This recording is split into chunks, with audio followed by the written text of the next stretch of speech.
Africa is a very strange place. All of the borders we see on this map were not drawn by Africans, but by outsiders. Additionally, its entire culture is dominated by the languages, religion, and traditions of Europeans. Colonialism gets such a bad rap in Africa that it's worth to ask, what would the continent actually look like without European colonialism? What if the scramble for Africa never happened? What would culture, borders, and religion look like? That is a question of this alternate history.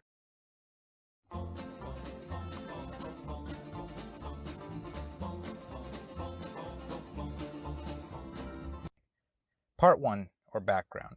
When I made this video about this scenario a couple of years ago, I had to say I was very optimistic in my alternate timeline.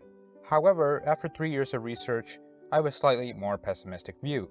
I originally said, without the widespread violence and artificial borders of colonialism, Africa would be on par with at least Asia, hosting several economic giants such as Ethiopia. However, I now believe this analysis is flawed. First, let's talk about the background of European colonialism in Africa. Why did the Europeans suddenly make a mad rush for Africa relatively late in history? A common misconception I run into online is that the scramble for Africa was driven by economic motives. However, this is false.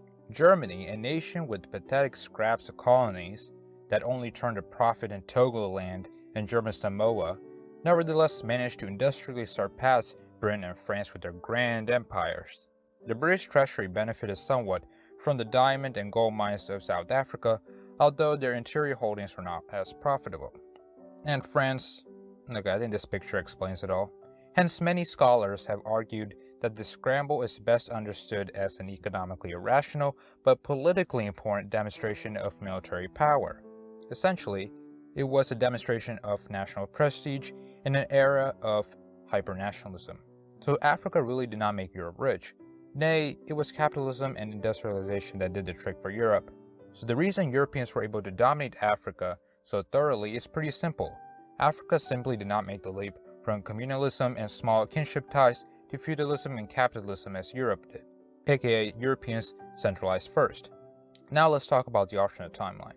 The point of divergence comes when Europeans failed to extract quinine in its pure form from the cinchona tree, and thus malaria remains a potent killer of European explorers in Africa.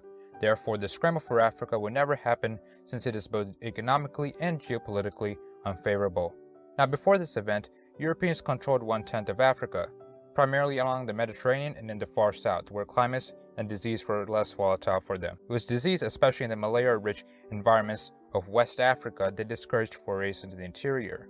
Now, Europeans would stick to the coast as they did during the Atlantic slave trade. Now, the main motivator of the scramble for Africa was due to competition of Europeans over the land, and so let's say that the European powers decide they don't want any of the interior of Africa.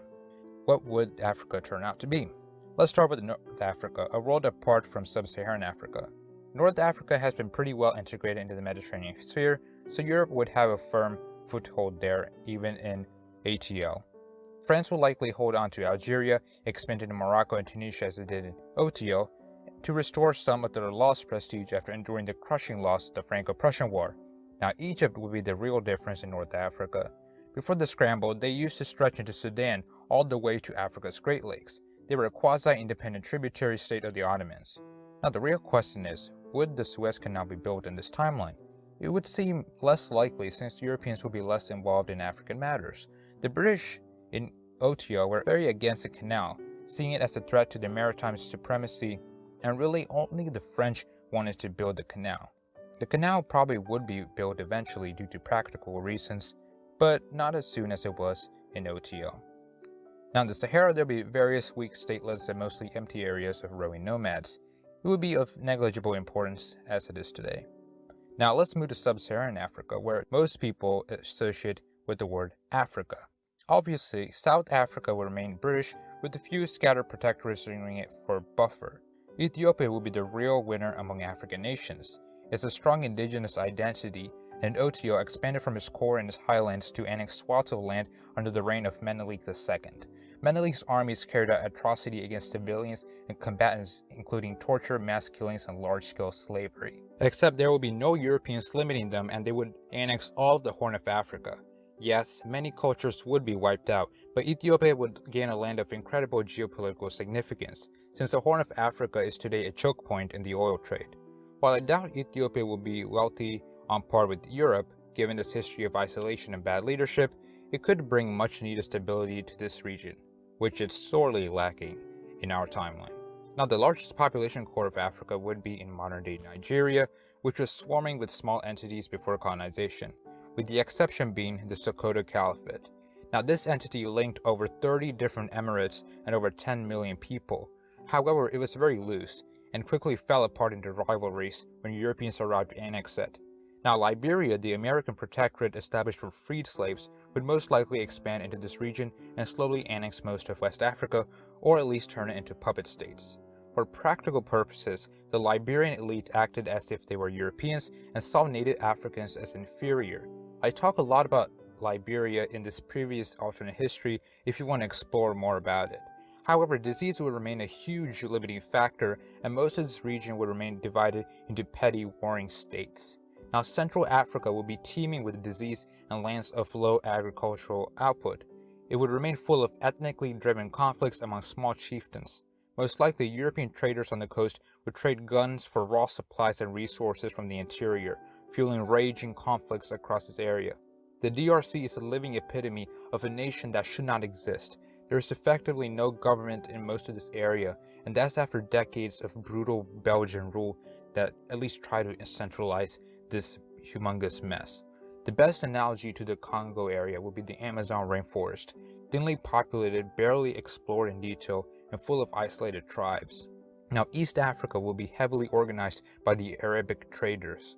In OTL, on the east coast of the continent, Swahili traders linked the region into an Indian Ocean trading network, bringing imports of Chinese pottery and Indian fabrics in exchange for gold, ivory, and slaves.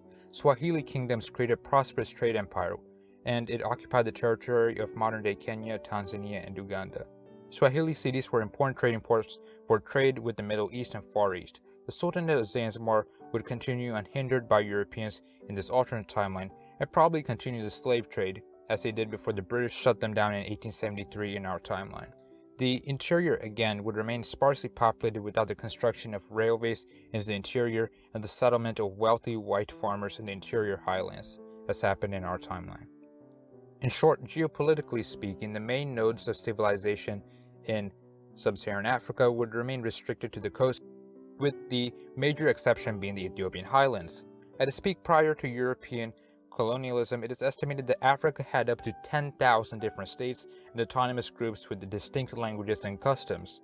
Clearly, they would not be viable for modern-day free market capitalism, with most states accounting for little more than a few scattered settlements. By modern economic measurements, this alternate Africa will be even less economically productive than in our timeline. Most of the economy will be subsistence agriculture. Without large-scale centralized societies, the main indigenous benefactors will be those living on the coast or in one of the few European colonies present in the north or the south.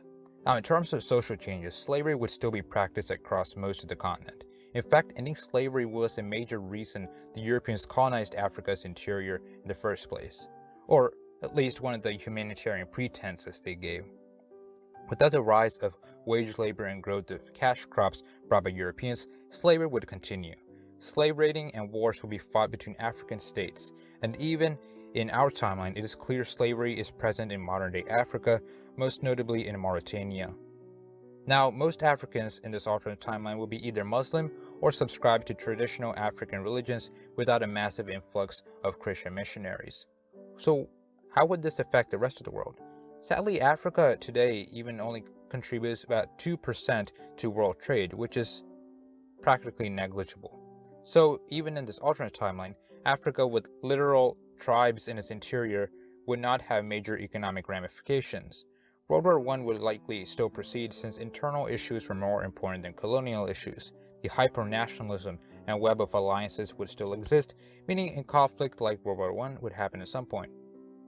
The harsh truth is that the West won in history, meaning that they were able to impose their form of nation-states all across the world, including Africa. It is interesting to speculate how Africa would appear without Europeans, but unfortunately it would turn out much worse in terms of quality of life. Without being integrated into the capitalist system adopted by virtually every nation on Earth, Central Africa especially would remain forever backward, a region for proxy wars and spheres of influence. There would be higher mortality rate, less rule of law, more brutal ethnic cleansing in this alternate Africa. The most likely outcome for the interior Africa is that the coastal entities eventually annex it as buffer and for resources, kind of like Russia and Canada with their frozen wastelands or Brazil with their Amazon rainforest. Now, the only upside would be that Africans would control more of the affairs of Africans. What I can say with confidence is Africa will be far less developed, except for some coastal nations, of which some will likely be better. Now, the harsh truth this scenario reveals is that in spite of the short-term humanitarian consequences that were delivered by European conquerors, the benefits were far more tangible and long-lasting. Africa has the misfortune of lacking strong centralized entities by virtue of poor geography and relative isolation, which means they really did not need to centralize throughout history. In history, stronger powers subjugate or destroy weaker powers. In this regard, European colonists at least bestowed many workings of modern civilization instead of committing continent-wide genocide or cleansing. Today, Africa's population is amongst the youngest, most rapidly growing. Its immense potential, all because a few men over a table decided to draw lines on the map over 100 years ago. Thanks for watching, and make sure to subscribe for more great content. This is Scholar of the World, signing out.